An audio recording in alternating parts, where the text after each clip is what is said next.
Now that Texas is independent, it has a number of issues it has to face, some hard realities. Well, for starters, the Republic of Texas is broke.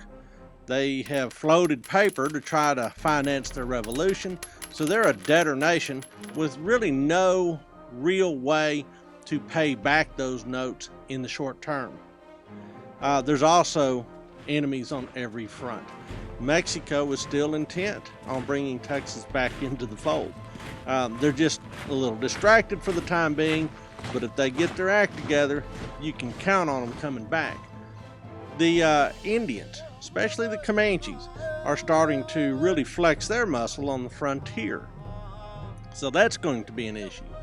There's also this idea that, well, we're a temporary republic, so really all we're waiting for is annexation.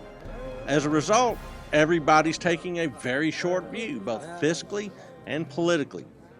Then there's also the issue of slavery. Texas has slaves. Texas will be part of the American South. As a result, there is within the United States a very large constituency that considers Texas toxic. And in fact, as Texas is trying to be annexed to the United States, its advocates, by and large, are Southerners, and Southerners who are very heavily invested in the question and the expansion of slavery.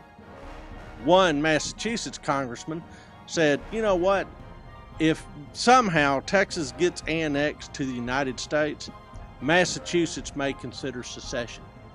To which a South Carolinian replied, go ahead. We would rather have Texas than Massachusetts. So already the question of Texas is sort of irritating the national question over slavery. So Texas, not being annexed immediately, has to actually go about governing itself. It has to come up with a government that works. And the first thing you have to do is come up with a constitution.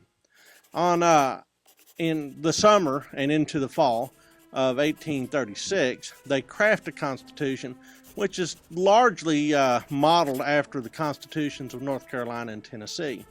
And on October 3rd, 1836, the first Congress of the Republic of Texas convenes with 14 senators and 29 representatives. The president ad interim, David G. Burnet, during the time that the government is being formed, has urged that veterans from the Texas War for Independence be paid bounties in land. So there's a lot of land certificates being issued by this first Congress and this interim government. However, there is also a ballooning debt. Finally, on October 22nd, 1836, Sam Houston, back now after recovering from his wound to the ankle that he took at San Jacinto, is inaugurated as the first president. Sam Houston forms a cabinet. This cabinet is composed of some familiar names. People like Stephen F. Austin, who is the Secretary of State. Pretty good choice there, I would say. But you also have Henry Smith, who's Secretary of the Treasury. You remember him from being the governor in the midst of all the debate during the Revolution. You also have Thomas J. Rusk as the Secretary of War, another good and logical pick. Samuel Fisher, who is the Secretary of the Navy. What? Texas has a Navy? In fact, it does, and we'll talk about that in future lessons. And then also we have James Pinckney Henderson, who's the Attorney General. Sam Houston understands that, well, Texas is not supposed to be a standalone republic. It's supposed to be immediately annexed to the United States. When that does not occur, he takes a look at everybody in his cabinet and he tells the people of Texas, guess what?